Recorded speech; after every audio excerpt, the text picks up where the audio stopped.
तो हमने लास्ट में एक देखा था, हम लोग पढ़ रहे हैं अभी, जो हम लोग पढ़ रहे हैं वो देख रहे हैं कि पृथ्वी की संबंध में कुछ महत्वपूर्ण संकल्पनाएं। ये हमने एक बड़ा सा चैप्टर बनाया था, जैसे हमने देखा पृथ्वी की आंतरिक संरचना है, एक बड़ा सा चैप्टर हमने दूसरा बनाया था कि पृथ्वी के संबंध में कुछ महत्वपूर्ण संकल्पनाएं या अवधारणाएं हम ऐसे देख रहे थे, जिसमें से पहला हमने देखा था कि अक्षांश और अक्षांश रेखाएं देखा था हमने ऐसे करके, और दूसरा हमने भी देखा था देशांतर यामोत्तर, ये देखा। ठीक, अब हम तीसरा जो एक हेडिंग मिलेगी बड़ी सी, पृथ्वी की गतियाँ। अब एक डालो तीसरा, पृथ्वी की गतियाँ, यानी कि पृथ्वी जो गति करती है, उसमें पृथ्वी की गति कितने प्रकार की है? Motion of earth, motion of earth, motion of earth, ये आप तीसरी हेडिंग में पढ़ेगी और इसमें देखेंगे कौन कौन सी होंगी। लिखा? तो पहली देखो, इसमें इसी में क्या हो जाएगी? घूर्णन।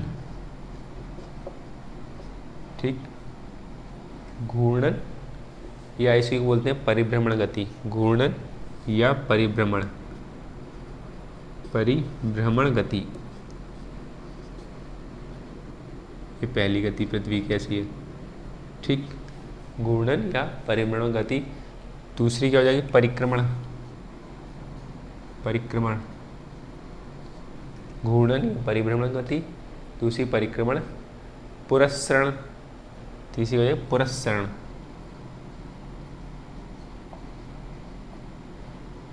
आदर्शा पूरसार, पुरस्सरण।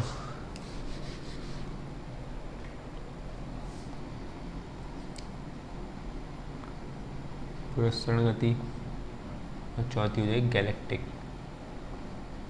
गैलेक्टिक। ठीक है, ये लिखा गैलेक्टिक।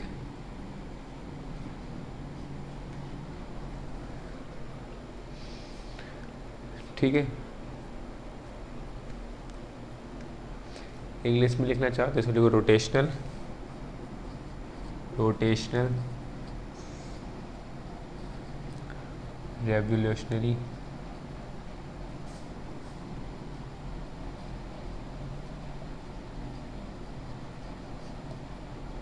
प्रोसेशनल बोलते थे, गैलेक्टिक को तो जी गैलेक्टिक ही लिखेंगे। ठीक है,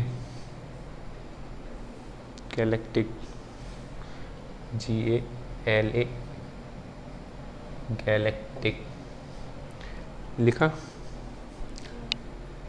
मतलब क्या हो गया? पृथ्वी की गतियाँ हमने देखेंगे तो पृथ्वी की गतियों में देखेंगे घूर्णन या परिभ्रमण गति देखेंगे, यानी कि पृथ्वी जो है वो घूर्णन कर रही है, अपने आप जो गोल गोल घूम रही है, अपने अक्ष पे घूम रही है। परिक्रमण का मतलब क्या हो गया? कि सूरज की चारों तरफ लगा रही है, वो गति। पुरस्सरण का मतलब देखेंगे जो उसकी एक अक्ष है, पृथ्वी की अक्ष भी घूम रही है, हमने कल बात करा था थोड़ा सा, तो वो भी हम देखेंगे। और गैलेक्टिक मोशन की क्या है कि जो आकाश गंगा की तरफ, पृथ्वी आकाश गंगा में भी चक्कर लगा रही है उस पृथ्वी जो है, लेकिन जैसा कि सूर्य उसके आकाश गंगा के केंद्र का चक्कर लगा रहा है, जब तो सूर्य केंद्र का जब चक्कर लगा रहा है तो पृथ्वी भी उसके संग में चक्कर लगा रही है, तो उसको हम पृथ्वी की उस गति को गैलेक्टिक गति बोलेंगे। बाकी पुरस्सरण का मतलब ये जो अक्ष घूम रही है, जो अक्ष पृथ्वी हमने देखा था ना, पृथ्वी ऐसे है, ये अक्ष पर जो झुकी हुई है, ये जो अक्ष है ये अक्ष घूम रही है, तो ये अक्ष घूम के ऐसे करके आ जाएगी, एक दिन ऐसे हो जाएगी। जब वो ऐसे हो जाएगी, लगभग ऐसे बताते हैं 4000 के आसपास, 41,000 साल ऐसे कुछ लगते हैं, तब वो देखेंगे कितना पढ़ेंगे। लेकिन ये घूम के जब अक्ष ऐसे हो जाएगी तो पृथ्वी तो पश्चिम से पूरा घूम रही है, वैसे घूमेगी, लेकिन ये अक्ष भी घूम के अब ऐसी अक्ष हो जाएगी। और परिक्रमा का मतलब सूरज के चारों, सूरज अगर ऐसे है तो सूरज के चारों पृथ्वी ऐसे घूम रही है। और अपने ये पृथ्वी अपने जो अपने हिसाब पश्चिम से पूर्व की तरफ अपना अपना गोल गोल घूम रही है, यानी पृथ्वी जो है, पृथ्वी का रोटेशन ऐसा है, अपने आप जो घूम रही है ऐसे करके, तो वो ये पृथ्वी की बोलेंगे घूर्णन या परिभ्रमण गति। तो पहला लिख लो, पहले इसमें डाल लो हेडिंग घूर्णन या परिभ्रमण गति। पहले हेडिंग क्या हो जाएगी? घूर्णन या परिभ्रमण गति। ये मार्कर बेकारी हो गया ना, घूर्णन या परिभ्रमण गति।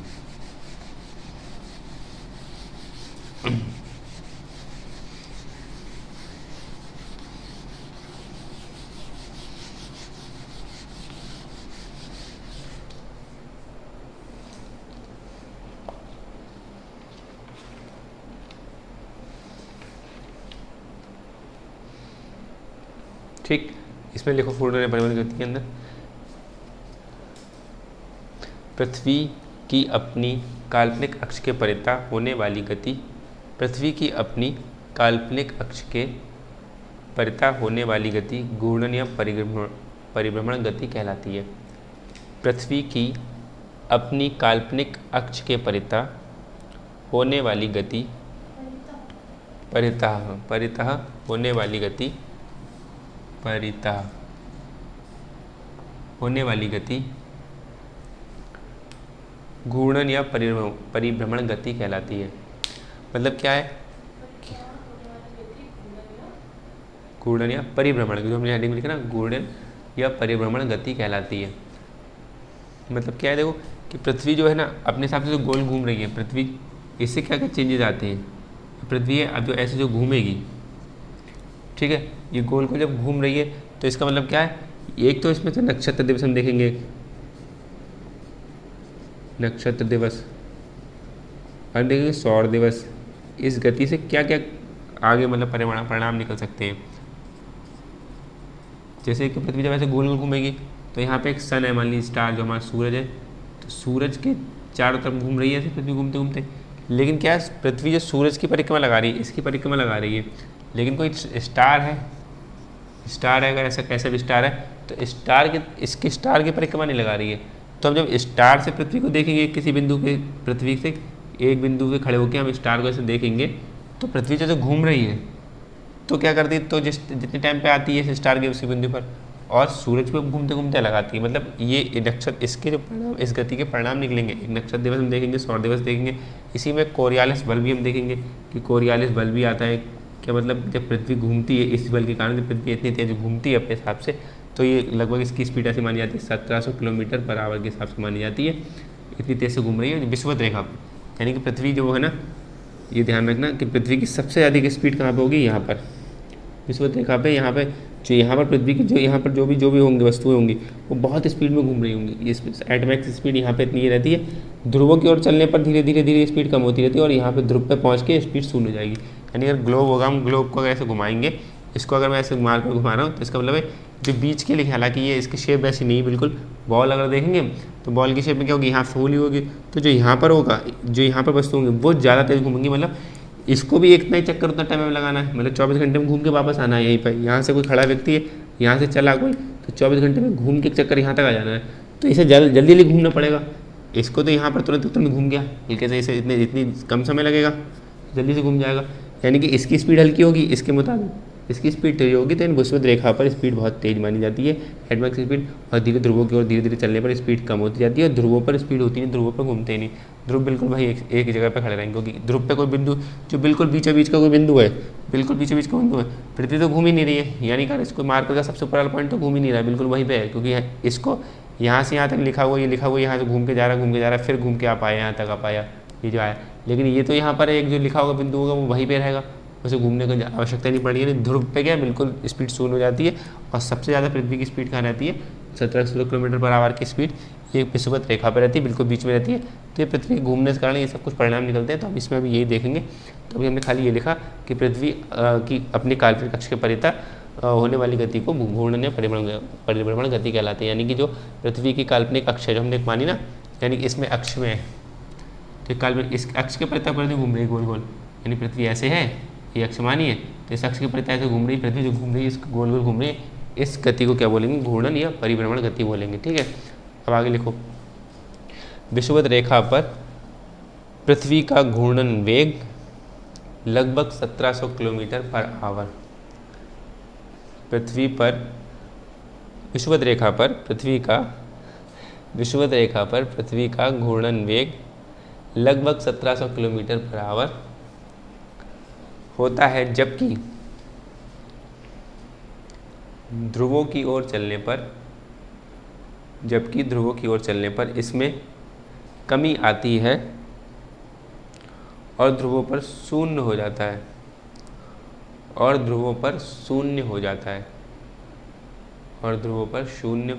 है,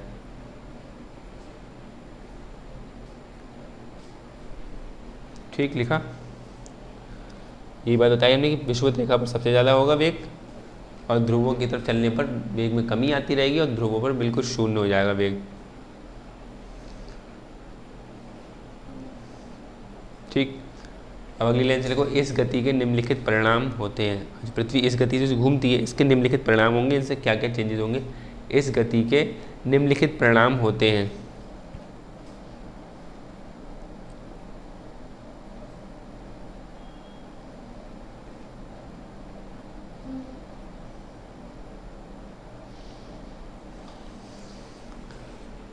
तो अब जैसे हम मानते क्या है, हम मानते क्या है कि पृथ्वी अपने अक्ष के पहले तो 24 घंटे में घूम लेती है, एक चक्कर पूरा 24 घंटे में लगाती है। सूर्य का चक्कर हम मानते हैं कि 365 दिन में लगाती है, ऐसा मानते हैं, लेकिन वो भी 365 से 1/4 दिन है। अब पृथ्वी अपने, हम कहते हैं कि अपने अक्ष के परितः से गोल गोल घूम रही है, एक चक्कर अपना पूरा कर रही है, वो हम 24 घंटे मान लेते हैं। तो उसमें भी थोड़ा समय का हेरफेर है, वो कैसे देखते हैं। तो इसी में पहले तो अगर समझना है तो ये समझ सकते हैं कि पृथ्वी क्या घूमती है, एक जो ऐसे पृथ्वी की दैनिक गति बोलते हैं। दैनिक का मतलब जैसे दिन में घूमना ही, एक दिन में घूमना है, तो इसे दैनिक गति बोलेंगे। 24 घंटे में पृथ्वी अपने घूम के अपनी जो जहाँ से फेस करेगी, जिस बिंदु की तरफ, वहीं पे घूम के वापस आ जाएगी। तो ये 24 घंटे में। लेकिन क्या है, सूरज की तरफ सब देखेंगे, सूरज के लिए चारों तरफ घूमते, मतलब एक तो ऐसे घूम रही है, जो अपने अक्ष पे तो घूम रही है, लेकिन साथ में सूरज के पास भी सूरज की तरफ भी घूम रही है चारों तरफ। ठीक है ना, मतलब पृथ्वी ऐसे घूम रही है और उसमें साथ में सूरज की चारों तरफ भी घूम रही है। ठीक, तो उसमें थोड़ा सा अंतर आ जाता है। अगर हम स्टार इसके चक्कर नहीं लगा रही पृथ्वी, तो इसके हिसाब से जब हम किसी पृथ्वी के एक बिंदु से खड़े होकर इस स्टार को देखेंगे, तो पृथ्वी घूम के वापस ये बिंदु इधर चला जाएगा। अब ये बिंदु इधर आ गया, इधर आ जाएगा, इधर आ जाएगा, ऐसे आते आते तो घूम के फिर से वापस जब इस आएगा, तो 23 घंटे 56 मिनट माने जाते हैं। यानी कि 23 घंटे 56 मिनट में वापस पृथ्वी इसी बिंदु पर आ जाती है। तो इसको बोलते हैं नक्षत्र दिवस। यानी कि 23 घंटे में, यानी कि स्टार डे, यानी कि जो पृथ्वी अपनी गति, यानी कि अपने हिसाब से पृथ्वी जहाँ पे खड़ी है वहाँ पे एक चक्कर तो पूरा 23 घंटे 56 मिनट लगा रही है, 24 घंटे नहीं लगा रही है। 24 घंटे वो क्यों मान लिया जा रहा है कि जब क्या है, पृथ्वी जब घूम रही है अपने हिसाब से, तो उस जगह तो वापस आ गए 23 घंटे, लेकिन साथ में सूरज की तरफ भी थोड़ा आगे बढ़ गई, क्योंकि सूरज के इसके तो चक्कर नहीं लगा रही, इस स्टार के चक्कर नहीं लगा रही, इसलिए इस स्टार के लिए एक ही जगह वापस घूम के यहाँ पे एक बिंदु दिख गया 23 घंटे 56 मिनट में। इस 23 घंटे 56 मिनट में क्या है, पृथ्वी थोड़ी आगे बढ़ जाएगी, सूरज की तरफ भी बढ़ जाएगी, तो उसे 4 मिनट और लगेंगे, 4 मिनट और लगेंगे। सूरज के हिसाब से कोई बिंदु देख रहे हैं, अगर यहाँ से कोई बिंदु देख रहे हैं, तो वो बिंदु वापस 23 घंटे 56 मिनट में यहाँ पर नहीं आएगा, क्योंकि पृथ्वी थोड़ी आगे बढ़ जाएगी इसके हिसाब से, और इस स्टार की परिक्रमा तो नहीं लगा रही है, तो इसके हिसाब से वो 23 घंटे 56 मिनट में वो बिंदु वापस आ गया। जिस जगह पर हम खड़े को देख रहे होंगे स्टार को, ऐसे स्टार को बिल्कुल यहाँ से खड़े को देख रहे हैं, तो पृथ्वी ऐसे घूमेगी, हमें स्टार ऐसे जाते हुए दिखेगा, मतलब पूर्व से पश्चिम जाते हुए दिखेगा कि हम पृथ्वी ऐसे पश्चिम से पूर्व को देखते, सारी चीज़ें हमें पूर्व से पश्चिम जाते हुए दिखती है। जो सूर्य वो भी दिखता है, चंद्रमा वो भी पूर्व से पश्चिम जाते हैं, तो हम एक स्टार को देखेंगे जिसकी परिक्रमा हमारे पृथ्वी नहीं कर रही है, तो हम जब देखेंगे तो ऐसे देखते जब चला जाएगा, तो 23 घंटे 56 मिनट बाद हमें फिर से वो दिख जाएगा आके स्टार। और सूरज क्या है, सूरज हमें 24 घंटे आगे हम एक बिंदु से खड़े होकर देख रहे हैं, तो 23 घंटे 56 मिनट होने के बाद भी थोड़ा सूरज पीछे दिखेगा हमें, 4 मिनट और लगेंगे पृथ्वी को, तो 4 मिनट बाद घूमेगी वो पश्चिम से पूरा, तो 4 मिनट के बाद ऐसे और आ जाएगा, तो 4 मिनट हमें और लगेंगे कि ताकि बिल्कुल सूरज फिर हमारे उसी बिंदु के नीचे आ जाएगा। तो वो इसलिए क्योंकि पृथ्वी घूम चुकी होती है, थोड़ी सूरज की परिक्रमा लगा रही होती है, तो उसको सौर दिवस बोलेंगे, सोलर डे बोलेंगे, यानी कि 24 घंटे पूरा करने के लिए। तो ये जो अंतराल है दीदी, ये समझना है कि पृथ्वी अपने हिसाब से वैसे गति लगा लेती है, वो 23 घंटे 56 में लगा लेती है, लेकिन 24 घंटे क्या हो गया, कैसे लग गए, 24 घंटे ऐसे लग गए कि 4 मिनट थोड़ा सा और डिले हो जाती है, क्योंकि पृथ्वी उसके चक्कर लगाती है सूरज के भी, इसलिए उसे 4 मिनट और लगते हैं कवर करने में। यानी कि पृथ्वी क्या करती है, 24 घंटे में कितना 360 डिग्री वैसे लेके चलते हैं हम लोग। हम मान के चले, पीछे हमने मान लिया अक्षांश और देशांतर जब निकाल रहे थे, तो हमने मान लिया कि 360 डिग्री बराबर 24 घंटे मान लिया था ऐसे करके, यानी 24 घंटे में मोटा मोटा 360, लेकिन है नहीं, 24 घंटे में 361 डिग्री घूम जाती है। 360 डिग्री तो ये घूम गई यहाँ पे 23 घंटे 56 मिनट में। 360 का मतलब एक पूरा गोल चक्कर लगाना, तो एक गोल चक्कर तो इसने लगा लिया 23 घंटे 56 मिनट में, ठीक है। लेकिन कल हमने लिखा था 360 डिग्री बात हो, तो मानने के लिए ऐसा मोटा मोटा ऐसे मान लेते हैं, लेकिन क्या है उसे 4 मिनट और चलना पड़ेगा ना 24 घंटे पूरे करने के लिए। और 4 मिनट देखा था कि 4 मिनट में 1 डिग्री होता है, कल हमने देखा था 4 मिनट बराबर 1 डिग्री हमने देखा था, तभी तो 15 डिग्री बराबर 1 घंटा हो गया। तो ये क्या है 4 मिनट से और चलना पड़ा, यानी कि 1 डिग्री और चली तो 361 डिग्री, यानी कि 24 घंटे में टोटल 361 डिग्री चलती है पृथ्वी, ठीक है। लेकिन हम लोग मान के क्या चलते हैं अभी 24 घंटे में, वो 324 घंटे में पूरा घूम लेती है, ऐसा हम मान के चलते हैं, लेकिन गोल चक्कर उसका 23 घंटे 56 मिनट का। ये बात समझ में आ रही।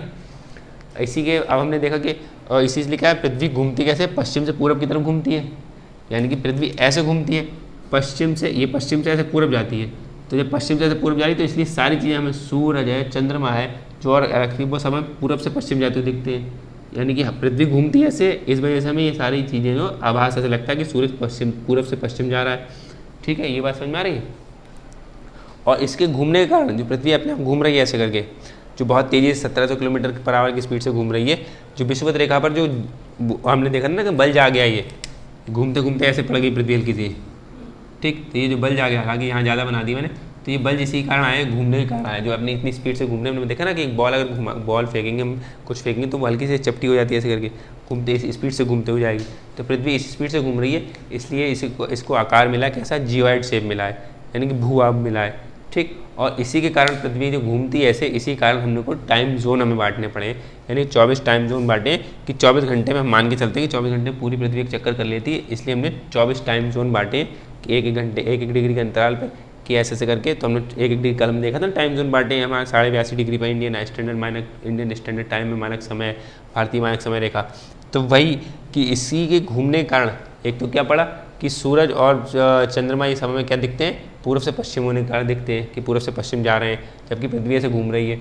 और क्या है कि हमने देखा कि 24 टाइम जोन इसी के कारण बैठे हुए, इसी गति के कारण, और इसी गति के कारण नक्षत्र दिवस भी होता है, एक सौर दिवस भी होता है। ठीक, इसके परिणाम हमने लिखा ना, इस गति से निम्नलिखित परिणाम होते हैं, तो उसमें पहला लिखो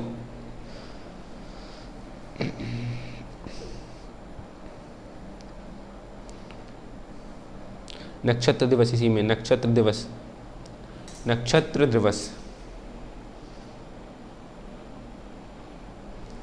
देखो। पृथ्वी सूर्य के परितः, परितः का मतलब होता है चारों ओर, पृथ्वी सूर्य के परितः घूमती है पृथ्वी सूर्य के परितः घूमती है,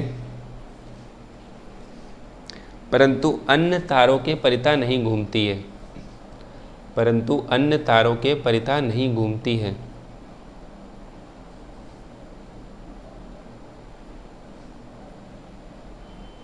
अतः पृथ्वी के किसी एक बिंदु से, अतः पृथ्वी के किसी एक बिंदु से किसी एक तारे को देखा जाए, अतः पृथ्वी के किसी एक बिंदु से किसी एक तारे को देखा जाए तो पृथ्वी, अतः पृथ्वी के किसी एक बिंदु से किसी एक तारे को देखा जाए तो पृथ्वी 23 घंटे 56 मिनट बाद, तो पृथ्वी 23 घंटे 56 मिनट बाद वापस घूमकर उसी बिंदु पर आ जाती है। तो पृथ्वी 23 घंटे 56 मिनट बाद वापस घूमकर उसी बिंदु पर आ जाती है जहाँ से वो तारा ठीक उसके, यानी कि उस बिंदु के ठीक उसके ऊपर था।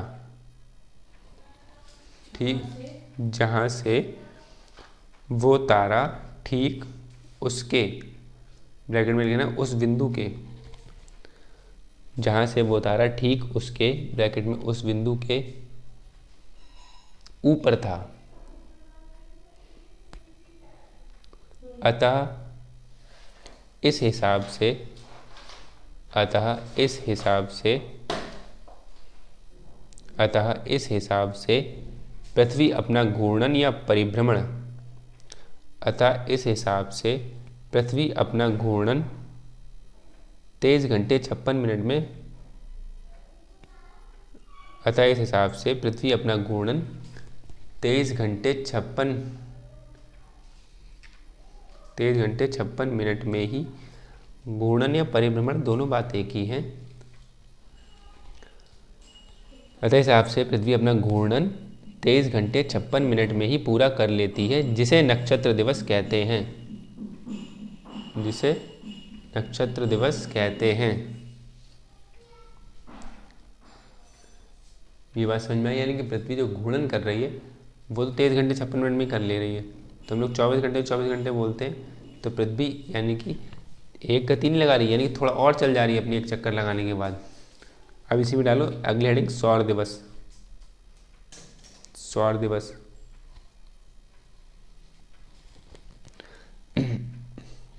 लिखो,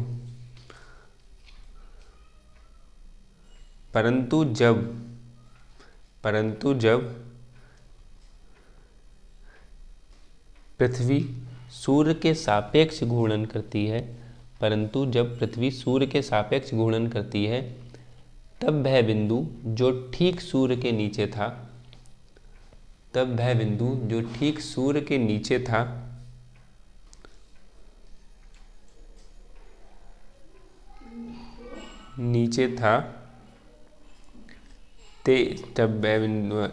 जब पृथ्वी सूर्य के सापेक्ष घूर्णन करती है तब वह बिंदु जो ठीक सूर्य के नीचे था 23 घंटे 56 मिनट बाद सूर्य के नीचे नहीं रहता।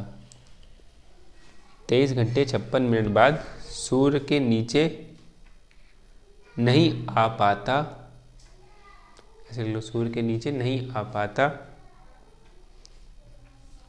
23 घंटे 56 मिनट बाद सूर्य के नीचे नहीं आ पाता, क्योंकि पृथ्वी सूर्य के चारों ओर परिक्रमा भी लगा रही होती है, क्योंकि पृथ्वी सूर्य के चारों ओर परिक्रमा भी लगा रही होती है।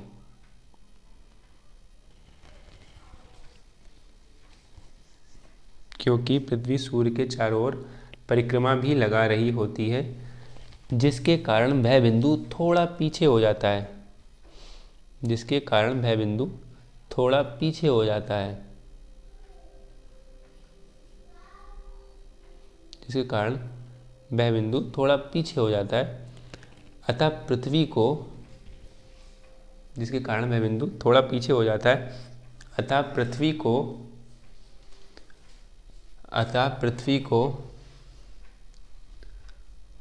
4 मिनट और घूमना पड़ता है। अतः पृथ्वी को 4 मिनट और घूमना पड़ता है, जिससे कि वह बिंदु ठीक सूर्य के नीचे आ जाए। अतः पृथ्वी को 4 मिनट और घूमना पड़ता है, जिससे कि वह बिंदु ठीक सूर्य के नीचे आ जाए, ठीक सूर्य के नीचे आ जाए।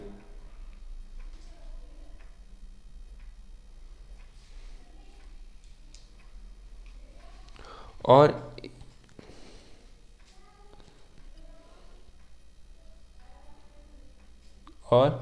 एक सौर दिवस पूरा हो जाए,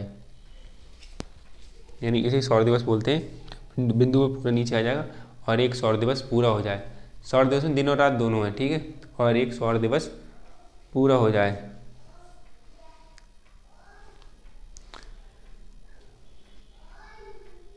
ये तो पता ही है कि अब पृथ्वी का जो भाग सूर्य की तरफ होगा वहाँ दिन होगा, जो भाग सूर्य की तरफ नहीं होगा वहाँ रात होगी।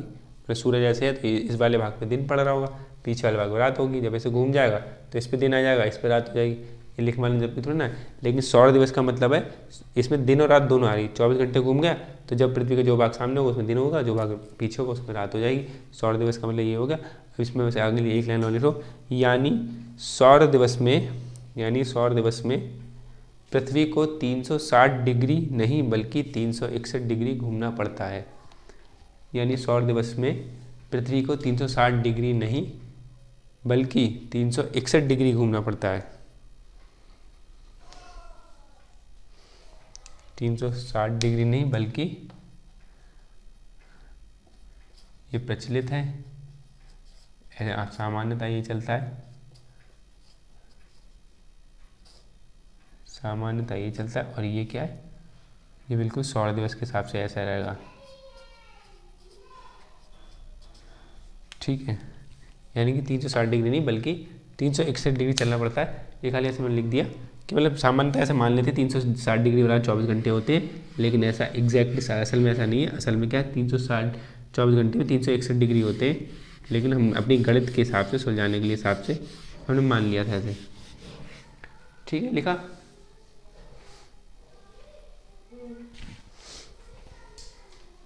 अगला मतलब ये एक पॉइंट लिखा पहला, मतलब ये हमने लिखा ना, इसके कारण निम्नलिखित गति परिणाम होते हैं, इस गति के निम्नलिखित परिणाम होते हैं, ऐसे लिखा था। तो उसमें हमने नक्षत्र दिवस सौर दिवस देख लिया, ठीक है, ये परिणाम हो गया। अगला बिंदु लिख लो, बहुत छोटा सा है। पृथ्वी पश्चिम से पूर्व घूमती है, पृथ्वी पश्चिम से पूर्व घूमती है, इसलिए सूर्य, चंद्रमा तथा अन्य आकाशीय पिंड पृथ्वी पश्चिम से पूर्व घूमती है, इसलिए सूर्य चंद्रमा तथा अन्य आकाशीय पिंड पृथ्वी पर पूर्व से पश्चिम की ओर जाते हुए प्रतीत होते हैं।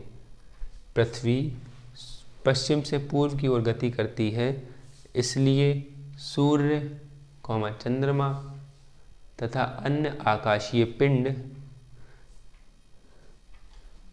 पृथ्वी पर पूर्व से पश्चिम की ओर गति करते प्रतीत होते हैं। ठीक है, लिखा। अन्य आकाशीय पिंड पृथ्वी पर पूर्व से पश्चिम जाते हुए प्रतीत होते हैं। अगर किसी ने लिखा हो गति पूर्व से पश्चिम की ओर गति करते हुए प्रतीत होते हैं, ये भी ठीक है। और पृथ्वी पर पूर्व से पश्चिम की ओर जाते हुए प्रतीत होते हैं। प्रतीत होते हैं ऐसा है, असल में नहीं जाते हैं वो। ठीक है, अगला बिंदु लिखो। पृथ्वी की विभेदी घूर्णन गति के कारण, विभेदी ये हम पीछे पढ़ चुके थे, विभेदी घूर्णन गति के कारण। ये विभेदी घूर्णन गति कैसी होती है, ये देखो एक बार कि जब हम लोग ऐसे करते हैं ना, पानी हमने बताया ना, बाल्टी पानी भर घुमा देंगे तो क्या हो जाएगा, भारी तत्व होंगे वो क्या हो जाएंगे, केंद्र में इकट्ठे हो जाएंगे और क्रमशः पृथ्वी की ओर जाते जाते जाते जाते हम जाएंगे तो हल्के हल्के तत्व मिलेंगे। तो क्या पृथ्वी के जो भारी तत्व हैं पृथ्वी के केंद्र में इकट्ठे हो गए हैं, तो जब घूम रही है तो पृथ्वी इसलिए ऐसा आकार पा ले रही है, घूमते घूमते घूमते घूमते हल्के हल्के तत्व इधर आ गया, भारी वाले तत्व बीच में आ जाएंगे, बहुत तेज घूमने के कारण वो उसके कारण ऐसे घूम रही है। तो विभेदी घूर्णन से बोलते हैं डिफॉर्मेशन। तो पृथ्वी की विभेदी घूर्णन गति के कारण पृथ्वी को भू आभ आकार प्राप्त हुआ है। पृथ्वी को भू आभ आकार, भू आभ आभ जियोइड, भू आभ आकार, भू आभ आकार प्राप्त हुआ है। भू आभ आकार प्राप्त हुआ है। ठीक है, अगला बिंदु लिखो। पृथ्वी के घूर्णन के कारण ही देशांतर तथा यामोत्तर के साथ ही पृथ्वी के घूर्णन के कारण ही देशांतर तथा यामोत्तर के साथ ही पृथ्वी को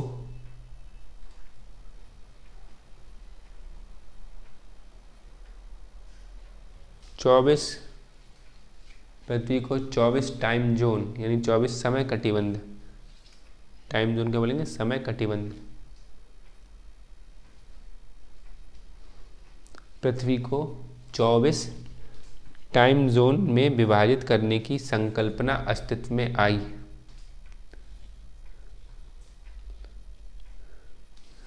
चौबीस टाइम जोन में विभाजित करने की संकल्पना अस्तित्व में आई।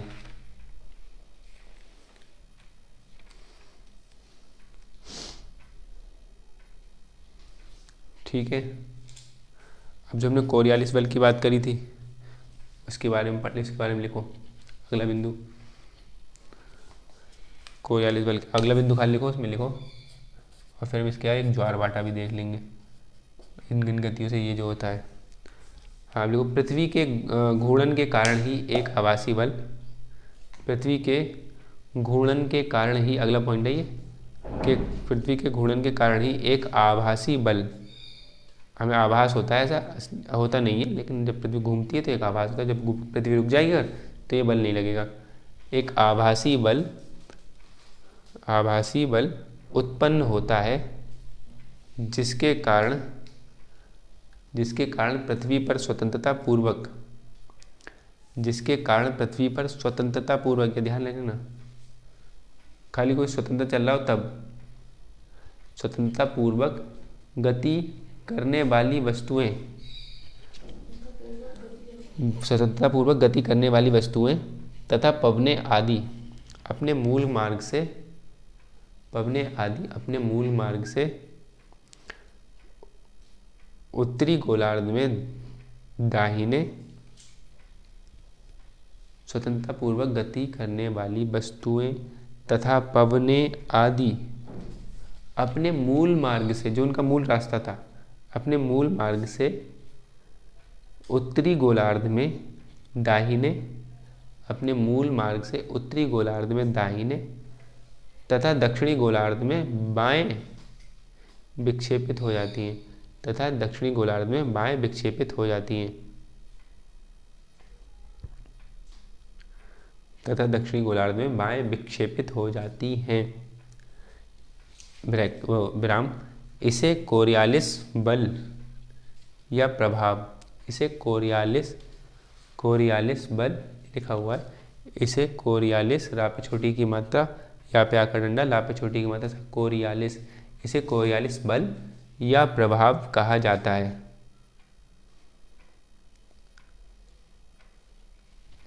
विराम। यदि पृथ्वी घूर्णन करना बंद कर दे तो यह प्रभाव भी समाप्त हो जाएगा। यदि पृथ्वी घूर्णन करना बंद कर दे तो यह प्रभाव भी समाप्त हो जाएगा।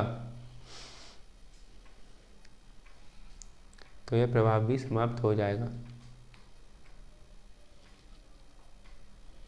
ठीक है ना।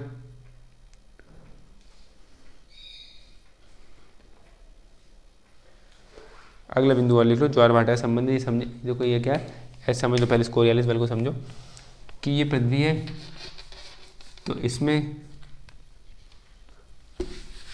जो हमने अभी तक सौर दिवस वगैरह समझ में आया, फिर हमने एक बिंदु लिखा, तो पहला बिंदु में नक्षत्र दिवस देखा था, समझ में आ गया, सौर दिवस देखा, वो भी समझ में आ गया। फिर हमने देखा था एक बिंदु कि पृथ्वी जो घूम रही, पश्चिम से पूर्व घूम रही, तो हमें सूरज है, चंद्रमा है और अन्य आकाशीय पिंड है, वो क्या है, पूर्व से पश्चिम जाते हुए प्रतीत हो रहे हैं। ठीक है, ये हमने देखा।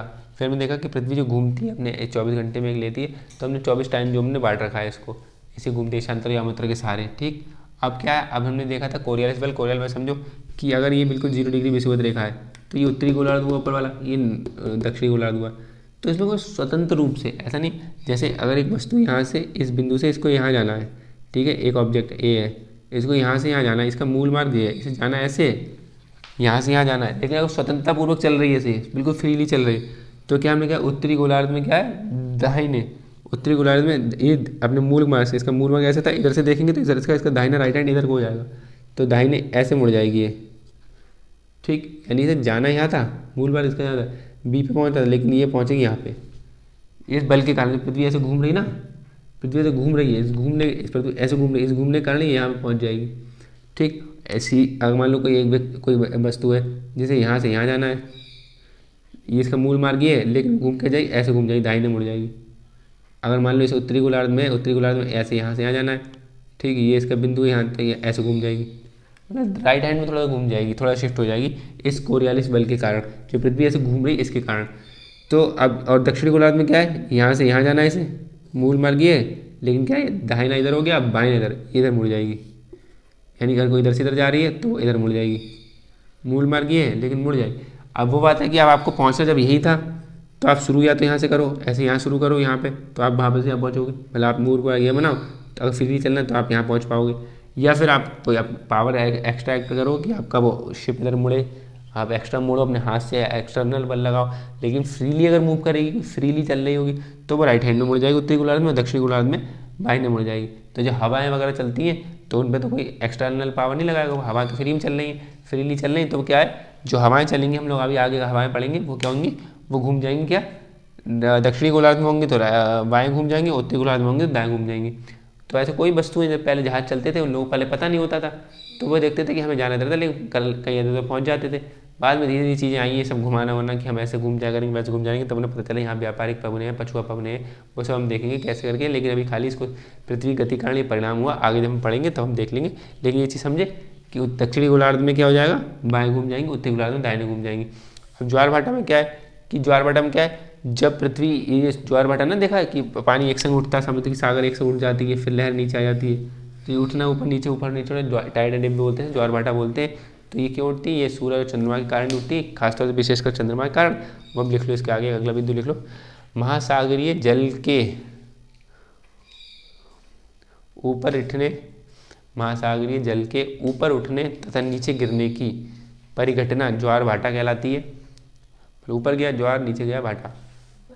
ऊपर उठने तथा नीचे गिरने की परिघटना ज्वार भाटा। ज्वार भाटा इंग्लिश में क्या बोलते हैं? टाइड एंड एब, TIDEEBB,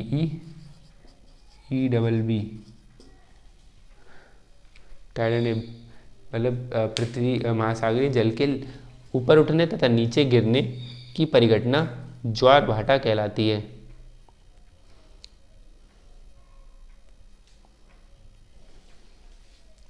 ज्वार भाटा कहलाती है। अगला इसी में लिखो, किसी स्थान पर ज्वार भाटा के समय का निर्धारण पृथ्वी के घूर्णन के आधार पर होता है। किसी स्थान पर ज्वार भाटा के समय का निर्धारण पृथ्वी के घूर्णन के आधार पर होता है।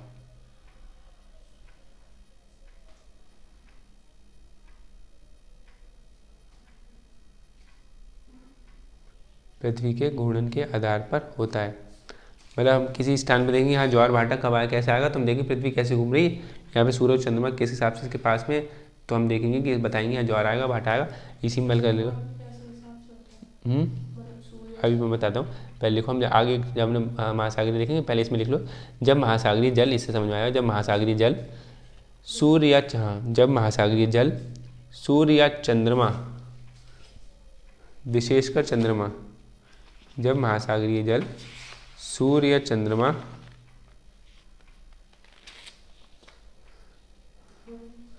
खासकर विशेषकर चंद्रमा, कॉमा लगा लिख लेना, विशेषकर चंद्रमा के सामने होता, जब महासागरीय जल सूर्य चंद्रमा विशेषकर चंद्रमा के सामने होता है तो ज्वार, जब चंद्रमा के सामने होगा तो ज्वार तथा बाकी जगह इस समय भाटा होता है।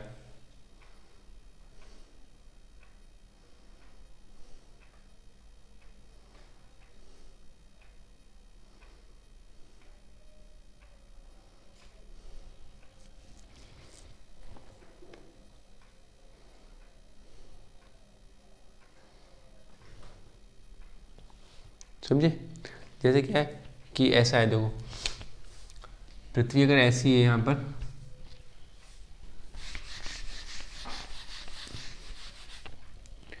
ज्वार भाटा का मतलब क्या है, पृथ्वी अगर ऐसी है, पृथ्वी मान लिया हमने जल फैला हुआ है यहाँ पे, ठीक है, समुद्र है, हमने देखा, हालांकि सब जगह समुद्र नहीं, लैंड भी है कहीं ना कहीं, लेकिन जो पृथ्वी का जल ऊपर से दिख रहा है, तो चंद्रमा क्या है, चंद्रमा आएगा, मतलब ये पृथ्वी और सूर्य और चंद्रमा इन तीनों के आपस में बल लगते होते हैं, लेकिन खाली समझ ले रहे चंद्रमा, मान लो ये मून ऐसे आ गया, इसलिए ऐसे बना दिया कि समझ लो फुल मून भी होता है ना, लेकिन हम समझ ले रहे हैं ये ऐसे अगर चंद्रमा अगर आ गया तो इसके कारण क्या होगा, चंद्रमा के कारण क्या होगा, ऐसे कर लो, थोड़ा ठीक है। अभी चंद्रमा का कारण क्या है कि चंद्रमा क्या करेगा, इस पानी को अपने ऊपर कैसे खींच लेगा, ऐसे करके थोड़ा बढ़ाएगा, आकर्षण के कारण, जब चंद्रमा बिल्कुल सामने आता है सूरज के, चंद्रग्रहण और सूर्यग्रहण की ऐसी स्थिति बनती है। अब हालांकि तीनों पृथ्वी सूर्य चंद्रमा इन तीनों के मिली जुले से तभी ज्वार भाटा बनता है, लेकिन समझाने स्तर पर क्या समझ लें, जब अभी आगे जब हम पढ़ेंगे बहुत अच्छे से ज्वार भाटा पूरा टॉपिक पढ़ेंगे हम लोग, तो बहुत अच्छे से विस्तार देखेंगे, लेकिन अभी यहाँ समझने के कारण हम लोग, इस चंद्रमा के कारण पानी ऐसे ऊपर उठेगा, अब जब पानी यहाँ से ऊपर जाएगा तो यहाँ का खींचेगा पानी, यहाँ का वापस होगा, तो यहाँ कहीं से वापस होगा, यानी कि पानी जब ऐसे ऊपर कहीं से उठा तो यहाँ कहीं का वापस खींचेगा कहीं का पानी उठने के लिए, तो यहाँ पर थोड़ा सा उस टाइम पीछे हटेगा पानी, कहीं से आगे, जब यहाँ पे जो हमारे बिल्कुल किनारा है यहाँ से पानी जैसे पीछे जाएगा ना, तभी तो पानी कहीं पे ऊपर धार ऊपर चढ़ेगी, और जब वो नीचे बैठेगा तब यहाँ किनारे में पानी यहाँ तक आगे तक आ जाएगा।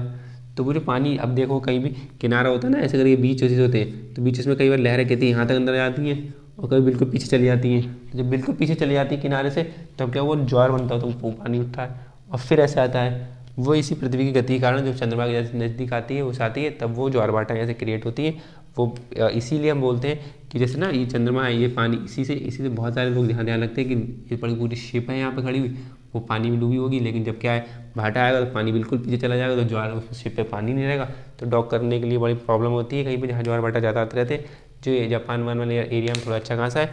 लेकिन इसलिए से बोलते भी है कि जो पूर्णिमा की रात है उसमें बोलते हैं ध्यान करने के लिए, वो यही चीज़ है कि हमारी बॉडी में लगभग 70-80% वाटर है, ठीक, तो वो वाटर ही वाटर हम पूर्णिमा गिराते हैं, फुल मून होता है, अच्छा फुल मून का प्रभाव अच्छा होता है। इस समय में क्या है कि अभी हमने हाफ मून बना दिया, फुल मून है तो फुल मून अच्छे से डायरेक्टली बहुत ज़्यादा आकर्षण डालेगा, तो हमारी बॉडी का जो पानी है वो भी खिंचाव चढ़ता रहता है, तो उसमें भी गतियाँ आती हैं, तो इस वजह से उसमें भी चेंजेस होते हैं। तो इस वजह से थोड़ा बहुत बोलते हैं कि वो ध्यान के लिए वो थोड़ा उस टाइम का पूर्णिमा वाला ध्यान का समय बहुत अच्छा माना जाता है। तो बुद्ध पूर्णिमा जो हम बोलते हैं, तो बुद्ध को पूर्णिमा के दिन ही ज्ञान की प्राप्ति, तो थोड़ा उसमें ये भी संकेत दिया जाता है कि पूर्णिमा के कारण ही जो चंद्रमा है ना वो अपने आकर्षण के कारण जल खींचता है अपनी तरफ, तो उसमें तो उत्पन्न कुछ गतिविधियाँ उत्पन्न होती हैं, उसके सहारे से इंसान अपने अंदर अंदर चेंजेस ला सकता है, तो ये भी एक तरीके से बोलते हैं। तो ज्वार-भाटा का ये मतलब यही आप समझो घर, बाकी हम पृथ्वी में समझ ही रहे हैं कि पानी उठ रहा है ऊपर, इस शिप को चलाने में बहुत मदद करता है, वो भी हम देखेंगे कैसे, और शिप को डॉक करने में भी देखेंगे, लेकिन ज्वार-भाटा हम आगे बहुत अच्छे से बहुत बढ़िया करके पढ़ेंगे। लेकिन अब ये समझे कि सूर्य और चंद्रमा की मिली-जुली वक्त होती है, सूर्य, चंद्रमा तथा पृथ्वी के ये संयुक्त बलों के कारण होता है, ठीक, और विशेषकर चंद्रमा खासतौर से, जो चंद्रमा के कारण ज़्यादा टाइड एंड आते हैं, ठीक, सूर्य से थोड़ा सा वो अपनी गति करते रहते हैं, होता रहता है। तो ये गति हमने देख ली कौन सी, पृथ्वी की घूर्णन गति देख ली, मतलब एक गति हमने देखी थी ना, हमने गति के प्रकार लिख रहे, पहले पृथ्वी घूर्णन गति, अब पृथ्वी घूर्णन गति के कारण क्या हुआ कि पृथ्वी ने क्या करा, अपने आप जैसे घूम रही है पश्चिम से पूर्व, इसके कारण हमने देख लिया कि नक्षत्र दिवस बन गया, सौर दिवस बन गया, ठीक है, और हमने फिर क्या देखा था, फिर वो 24 टाइम जोन में बढ़ गया, और हमने देखा था कि सूरज और चंद्रमा और अन्य आकाशीय पिंड पूर्व से पश्चिम जाते हुए दिख रहे हैं, और हमने एक देख लिया कि कोरियालिस बल मिल रहा है हमें, फिर हमने ज्वार-भाटा देख लिया, ठीक है, 1 2 3 4 5 6 ऐसे पॉइंट देख लिए कि पृथ्वी के घूर्णन के कारण जो अपने अक्ष में एक अक्ष बना है, इस अक्ष की परिधि घूम रही है, इस कारण हमने इतने परिणाम देख लिए इसके। अब हम अगली वाले क्लास में क्या देखेंगे, पृथ्वी की परिक्रमण गति, कि पृथ्वी की परिक्रमण गति होगी कि पृथ्वी की जो परिता चारों ओर घूम रही है सूर्य के चारों, उस गति से देख ली, उस गति से देखो हमें क्या मिलेगा, उस गति से हमें ये स्थिति मिल जाएगी, एक हमें जैसे मिलेगी ना विषुव देखेंगे हम, विषुव इक्विनॉक्स बोलते हैं, अयनांत देखेंगे हम, अयनांत है, ठीक, इसी में हम देखेंगे जो हमें पता चल रहा है शरद ऋतु वगैरह बसंत ऋतु आ रहा है, वो हम देखेंगे कि अयनांत वगैरह कैसे, गर्मियाँ ऋतु कैसे चेंज हो रही है, वो ऋतु कैसे चेंज हो रही है जब पृथ्वी सूर्य के चारों ओर घूम रही है, तब देखेंगे। और उसी में हम देख लेंगे उपसौर अपसौर भी देख लेंगे, उपसौर अपसौर की पृथ्वी जब सूर्य के सबसे पास में होती है तो उसे उपसौर बोलते हैं, अपसौर बोलते हैं थोड़ा दूर होती है पृथ्वी, तो 7% हीट ज़्यादा आती है, पृथ्वी पास में होगी ना, पृथ्वी सूरज ऐसा है, यहाँ पे सूरज है तो ये ऐसे घूमती है पृथ्वी इस दीर्घाकार वृत्त पे, तो जब पृथ्वी यहाँ पर होगी तो यहाँ पर पास में, और जब यहाँ पे होगी तो सबसे दूर होगी, तो जब पास में तो इसे उपसौर बोलते हैं, और जब पृथ्वी सबसे दूर होगी तो इसे अपसौर बोलते हैं, पेरिहीलियन बोलते हैं इसे इंग्लिश में, पेरिहीलियन, ऐसे एपहीलियन बोलते हैं, ठीक है, हम बाद में देखेंगे अगले क्लास में।